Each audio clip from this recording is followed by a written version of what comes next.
आइए जानते हैं आज के कुछ प्रमुख अंतर्राष्ट्रीय खबरों को। पहले एक नजर आज की हेडलाइंस पर। दिल्ली में बदमाश बेलगाम आर के पुरम में 2 महिलाओं को मारी गोली, इलाज के दौरान दोनों की मौत। बिपरजॉय राजस्थान के 3 जिलों में बाढ़ जैसे हालात, साक्षी बोली बीजेपी नेताओं ने धरने की परमिशन दिलाई। बृजभूषण सिंह के कार्यक्रम में भारी बवाल, सेल्फी के चक्कर में भिड़े समर्थक। यूपी में बिजली कटौती से जनता पर गर्मी की डबल मार, आखिर क्यों बेपटरी हुई व्यवस्था। लखनऊ में भीषण गर्मी, पिघलकर फैल गई पटरी, ट्रेन भी गुजर गई, लोको पायलट ने रोक लिया, बड़ा हादसा। जब आप अमेरिका आए तो अमेरिकी सांसद की पीएम मोदी से गुजारिश। सूडान के खार्तूम में बड़ा हवाई हमला, 5 बच्चों सहित 17 की मौत। पीएम मोदी के अमेरिका दौरे से चिढ़ा पाकिस्तान, कही ये बड़ी बात। सीएम बघेल बोले बजरंग बली से बुलवाई बजरंग दल की भाषा, आदि पुरुष पर सियासत गर्म। और वेस्टइंडीज दौरे से पहले एनसीए जाएंगे ईशान किशन, मजबूती पर करेंगे काम। देश की राजधानी दिल्ली के आरके पुरम थाने इलाके स्थित अंबेडकर बस्ती में रविवार तड़के 2 दर्जन से ज्यादा बदमाशों ने आकर एक लड़के पर जान से मारने की नीयत से लगातार कई राउंड फायरिंग की। इस वारदात में एक युवक बाल बाल बच गया। उसे बचाने में उसकी 2 बहनों को गोली लगी, जिससे वारदात के बाद अस्पताल में भर्ती कराया गया।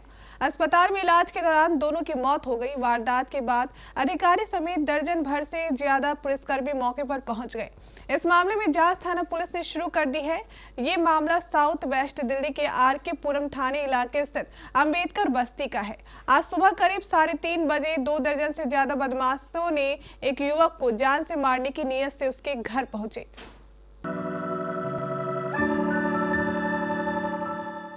बिपरजॉय की वजह से राजस्थान के बाड़मेर, जालोर, जोधपुर सहित 8 जिलों से भारी बारिश हुई।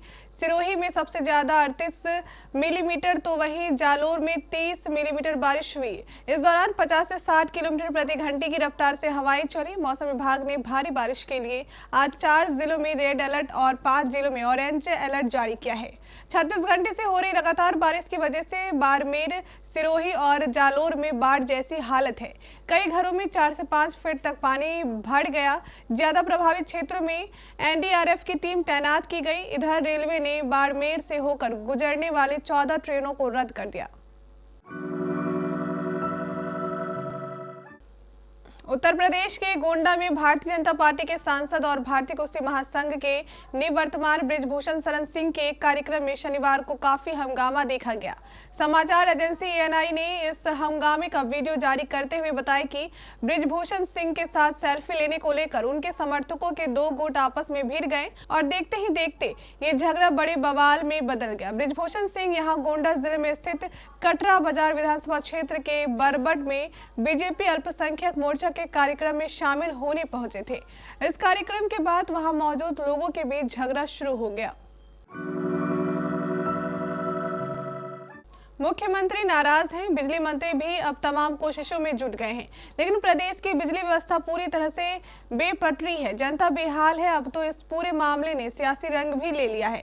विपक्ष के निशाने पर यूपी की बिजली व्यवस्था आ गई है, लेकिन इन सबके बीच लाख टके का सवाल ये है कि आखिर यूपी में बिजली व्यवस्था बेपटरी क्यों हो गई। इस साल यूपी में बिजली सप्लाई की अधिकतम मांग 27,611 एमडब्ल्यू तक पहुंच गई, जबकि हर दिन 27,000 एमडब्ल्यू से ज्यादा की बिजली सप्लाई की जा रही है। बीते साल एक दिन की अधिकतम सप्लाई का आंकड़ा 26,569 एमडब्ल्यू था।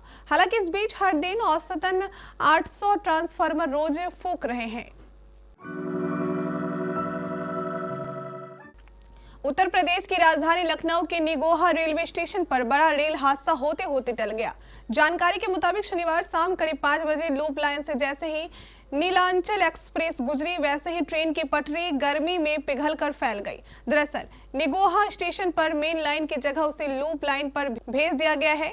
पटरी फैलने से लोको पायलट को झटका महसूस हुआ तो उसने ट्रेन रोक दी। तत्काल पायलट ने इसकी सूचना कंट्रोल रूम को दी। इसके बाद इंजीनियरिंग अनुभाग के कर्मचारियों ने पटरी को दुरुस्त किया। जानकारों का माने तो खराब मेंटेनेंस ट्रैक की वजह से ऐसा हुआ होगा। फिलहाल पूरे मामले में लखनऊ के डीआरएम सुरेश सापड़ा ने जांच बैठा दी है।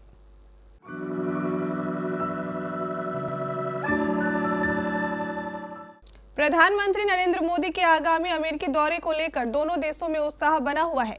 इस बीच अमेरिका सांसद बॉब मेनेंडेज ने पीएम मोदी के दौरे को लेकर कई उम्मीदें जताई हैं। उन्होंने कहा कि वह जब भारत आए थे तो वहां की संस्कृति से रूबरू हुए थे। उम्मीद है कि पीएम मोदी भी अमेरिकी संस्कृति और धरोहरों से जुड़ेंगे। बॉब ने कहा कि अमेरिका में आपका स्वागत है पीएम मोदी। प्रधानमंत्री मोदी का ये अमेरिकी राजनयिक दौरा भारत और अमेरिका के संबंधों को लेकर महत्वपूर्ण है। भारत की मेरी यात्रा के दौरान मैंने कई नेताओं, सरकार अधिकारियों और सैनिक कर्मियों से मुलाकात की थी।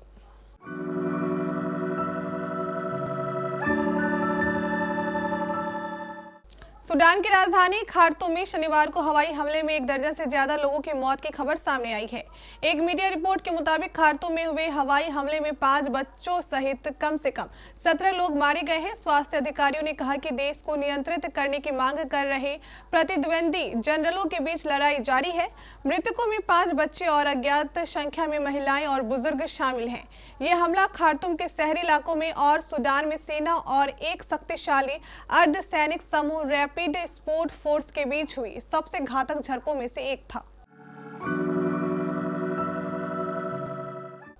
भारत और पाकिस्तान के संबंधों में करवाहट किसी से छिपी नहीं है। मौजूदा समय में पड़ोसी मुल्क चौतरफा परेशानियों से घिरा हुआ है। एक तरफ आर्थिक बदहाली ने देश की कमर तोड़ दी है तो दूसरी तरफ अंदरूनी राजनीतिक संकट सिरदर्द बना हुआ है। ऐसे में पाकिस्तानी सरकार ने भारत और अमेरिका के मजबूत होते संबंधों पर बयान दिया है। पाकिस्तान के गृह मंत्री ख्वाजा आसिफ का कहना है कि पाकिस्तान को भारत के अमेरिका के साथ मजबूत हो रहे संबंधों से कोई समस्या नहीं है, बशर्ते उनके मुल्क के हित बाधित नहीं हो।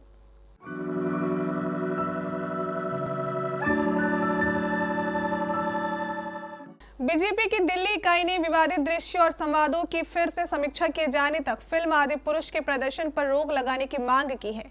शिवसेना सहित अन्य दलों ने भी फिल्मकार ओम राउत की फिल्म में भगवान हनुमान की प्रस्तुति से लोगों की भावनाओं को कथित तौर पर आहत करने को लेकर आलोचना की। छत्तीसगढ़ के मुख्यमंत्री भूपेश बघेल ने यहां तक कहा कि फिल्म में बजरंग बली के मुंह से वे शब्द बुलवाए जा रहे हैं जो बजरंग दल के लोग प्रयोग करते हैं। बड़े पर्दे पर चित्रित करती आदिपुरुष शुक्रवार को सिनेमाघरों में प्रदर्शित की गई। भारत के विकेटकीपर बल्लेबाज ईशान किशन और बीसीसीआई के केंद्रीय अनुबंध के कुछ खिलाड़ी अगले सप्ताह बेंगलुरु में राष्ट्रीय क्रिकेट अकादमी का हिस्सा बनेंगे। ये खिलाड़ी अपनी मजबूती पर काम करेंगे, साथ ही वेस्टइंडीज के हालातों के हिसाब से खुद को तैयार करने की कोशिश करेंगे। यहाँ खुद को पूरी तरह फिट करने के बाद ये खिलाड़ी वेस्टइंडीज दौरे पर जाएंगे। भारत 12 जुलाई से वेस्टइंडीज के खिलाफ 2 टेस्ट, 3 वनडे और 5 एक वनडे मैच खेलेगा, जिसके लिए रोहित शर्मा की अगुवाई वाली टीम 3 जुलाई को वेस्टइंडीज रवाना होगी। आमतौर पर जब 2 अंतर्राष्ट्रीय सीरीज के बीच अंतर होता है तो केंद्रीय अनुबंधित वाले खिलाड़ी और ऐसे खिलाड़ी जो अगले सीरीज के लिए टीम में चुने जा सकते हैं और किसी भी घरेलू टूर्नामेंट का हिस्सा नहीं है, उन्हें एनसीए बुलाया जाता है। यहाँ उनकी फिटनेस का आकलन किया जाता है और आगामी दौरे के लिहाज से उन्हें तैयार किया जाता है।